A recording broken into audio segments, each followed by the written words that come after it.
Welcome to Inside Gaming. I'm Brian. It's the weekend roundup. Obviously, we're still living with the coronavirus and we've seen it affect video games just like almost every other industry. But honestly, the effects so far on the games industry haven't been huge. We've seen some games like The Last of Us 2 and Ghost of Tsushima get delayed, but then they quickly got new release dates. Honestly, the biggest effect on the industry, well, all the quarantines, that's been pretty significant, and the cancellations of big conferences like E3. Meanwhile, though, business-wise, things are booming. Microsoft said they're seeing a 130% increase in multiplayer engagement across March and April. I just assume that means a lot more players are playing games on Xbox Live. Last week, Nintendo announced that Switch sales had jumped 24% year over year. Animal Crossing New Horizons had sold 13.5 million copies since it released in March. Oh, Twitch saw almost 1.5 billion gaming hours watched last month. That was a 50% increase over March. So things are great, right? Kinda? Well, not so fast, because there are some clouds on the horizon and things could get a lot worse next year. Yeah, while games like Last of Us 2 were almost done once the pandemic hit, it is really going to affect games that were planned for 2021 and beyond. Why? Well, Xbox boss Phil Spencer told Business Insider that certain aspects of game development like motion capture have completely stopped. He added, if you're waiting for a lot of either large audio work when it's with symphonies and other things, or mocap, you're held up right now. So that's going to affect a lot of games, just right off the top, big sports franchises like Madden and FIFA. Meanwhile, the team shooter Valorant from Riot Games is now out in beta, but executive producer Anna Donlan told the Washington Post that the pandemic has compromised the game's release timeline. That's because Riot Games can't record some voiceovers because recording studios, well, they're closed. She also mentioned increased stress on internet servers, travel bans, shipping delays. As far as when the game will actually release, though, they do not know. Donlan told the Post, we're having to get creative on how we approach launching a game since this one might be launched from our homes. Ouch. Overall, Spencer feels pretty good about games targeted to release this summer or in the fall. But on the other hand, he added, games that we're targeting a year from now or beyond, there'll be some impact, but they'll be able to react. And that's the thing. We know there'll be some impact, but it's just a question of how much and how significant will all of this be. I guess you could say pretty much the same thing about the rest of the world right now, too. Phil told Business Insider, I'm pretty confident in the industry's ability to continue a steady flow of games coming out. There's just a lot of games in production across the industry right now, and I think we're going to be, as an industry, we're going to be fine. I imagine he said that in a very fatherly voice. That's how I picture Phil Spencer. Okay, those are games. What about hardware? Because there's also the next-gen consoles to think about. Now, we've heard reports that Sony won't be making as many PS5s this holiday season because of supply concern, and the Washington Post reported that one company that supplies cords to Xbox reported that their factory in China was operating at just 40% capacity in early March. Another supplier says it was at 80% by the middle of March. Not great. Now, Spencer, of course, he's overseeing the launch of the Xbox Series X, and he said that, quote, we feel good about our progress on hardware. He added, I've got my take-home console downstairs, and I'm playing on it most nights, and I feel good about the software updates that we're doing. He did acknowledge that the pandemic might affect some parts of the new console's launch. He told Business Insider, from the kind of pomp and circumstances around launches, you might find a time where there's some impact. Some things that were going to launch, and maybe they moved a little bit. So it sounds like they might have toned it down a little bit. So we will see, but I think he's kind of alluding to stuff that's scheduled for 2021, 2022, that might just get pushed back, and that just might be the way it is. All right, I'm going to get to the rest of the stories very quick, but first, a word from our sponsor, Keeps. Guys, let's talk about male pattern baldness. Did you know 2 out of 3 dudes will experience some form of it by the time they're 35? But the best way to prevent this, do something about it while you still have hair left.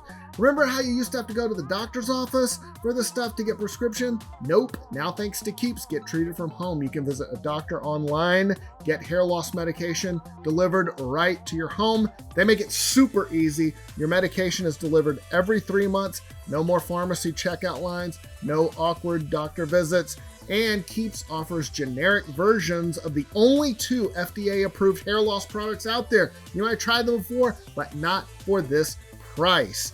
So, look, hair, let's be honest, it's important. If you're starting to lose it, do something about it now. Now, if you're ready to take action and prevent hair loss, go to keeps.com/roundup to receive your first month of treatment for free. That's keeps.com/roundup. All right, now on to the rest of the stories. One of the biggest pieces of news this week was the unveiling of the Unreal Engine 5. Boy, did it look great. They showed off a tech demo of the engine running on a PlayStation 5. The visuals, A+. Just, you can see for yourself. In a post, Epic said that the new engine frees artists to create as much geometric detail as the eye can see. It employs something called nanite virtualized geometry. I didn't know what it meant either. Apparently, it means that film quality source art comprising hundreds of millions or billions of polygons can be imported directly into Unreal Engine. They also have something called Lumen, which is a fully dynamic global illumination solution that immediately reacts to scene and light changes. There's a lot more, but just look at it. Come on, this is amazing.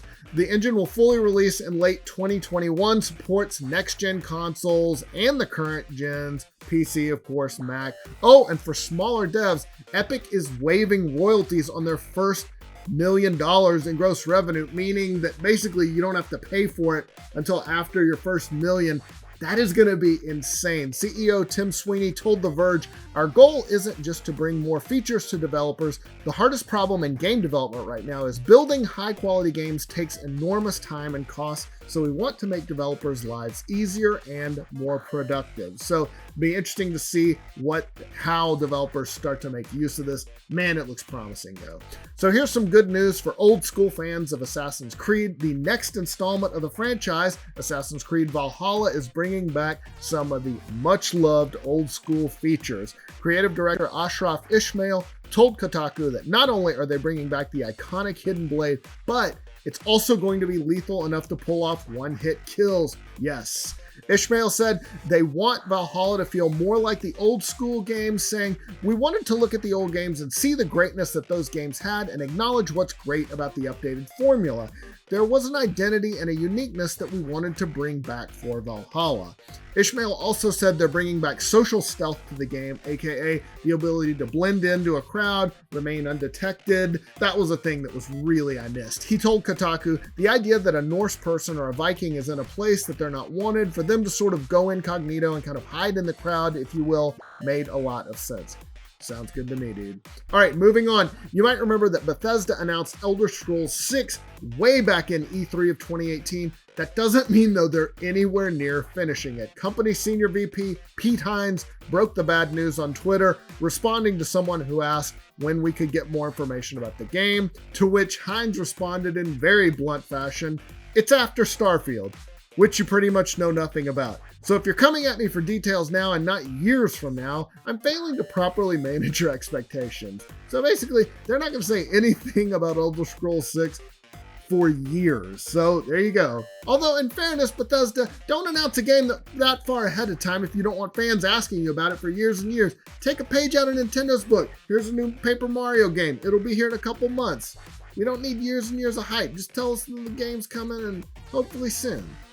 Speaking of Epic, we were talking about the new Unreal Engine. This is a funny story to end on. So they announced this week that they were giving away Grand Theft Auto 5 for free on the Epic Game Store. You can probably guess what happens next. It was a disaster. People love free stuff. There was a mad stampede to the store, promptly crashed it, lots of errors. It stayed down for a while. Epic tweeted Thursday that they were experiencing problems, yada yada. Finally, by that evening, it seemed to be back online. I assume because everyone had grabbed the game at that point. Who doesn't own GTA 5 at that point? Anyway, if you still haven't played it, it's free until May 21st. It's definitely worth that price, so you still got time. All right, now it's time for a 5-second review.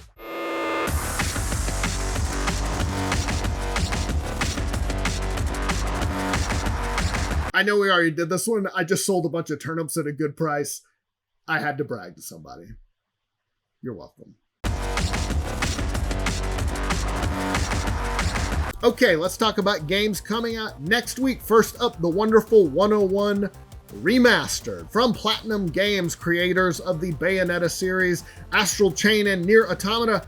It's a big one. The Wonderful 101 Remastered if you didn't have a Wii U. So this is going to be Platinum's first self-published title. It's what they call a powered-up version of the Wonderful 101. It was released back in 2013 on the Wii U. If you didn't play it, you probably didn't have a Wii U. Don't worry, no one did. A team of heroes from around the world must unite to protect the Earth from vicious alien invaders. This band of 100 wonderful ones works together using their abilities to create a variety of forms. It could be a giant fist or a sharp blade. They use their wits and power to overcome the enemy's pitfalls and peril. And the final member of this team of courageous heroes is you. So the thing about the Wonderful 101 Remastered, it offers the ability to control 100 heroes at once with the flowing controls and dynamic action that are the Platinum Games hallmark. It's all brought together by a pulse-pounding tale of heroic bravery and friendship, standing tall against evil, and is Platinum Games' most ambitious offering to date. It comes to PC, PS4, and Switch May 19th. Crucible is a team-based action shooter driven by the choices you make. Each match in Crucible is a fight for survival and control. Not only will you be going toe-to-toe with your fellow competitors, you'll have to adapt and overcome all the challenges from the planet itself. You and your teammates will have to work together to take down aliens, capture objectives, and pursue your opponents. It comes to PC May 20th. In Maneater, you can experience the ultimate power fantasy as the apex predator of the seas, a giant shark. Terrorize the coastal waterways, tear swimmers and divers limb from limb. Maneater, it's a single-player action RPG. It's set in the Gulf Coast. Fight to survive in the open ocean, swamps and rivers with danger lurking everywhere. Your only tools are your wits, your jaws, and an uncanny ability to evolve as you feed. It comes to PS4, Xbox One, May 22nd. Saints Row the Third Remastered gives you control of the Saints at the height of their power, and you live the life to show for it. This is your city. These are your rules. I love this description. Remastered with enhanced graphics, Steelport, the original City of Sin, has never looked so good as it drowns in sex, drugs, and guns. Take a tank skydiving, call in a satellite-targeted airstrike on a wrestling gang, and fight against a highly trained military force all by yourself in the most outlandish gameplay scenarios ever seen. It comes to PC, PS4, and Xbox One May 22nd.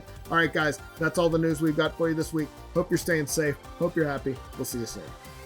Even though big industry events have been postponed, a major retail chain is likely seeing the end times, and of course, games are getting delayed, today's video is about trying to take a half-glass-full approach to an undeniably lousy reality. That said, please also allow me to preface this video by saying, yeah, I'm going to be talking about coronavirus a tiny bit, and then a lot more about its potential effect on upcoming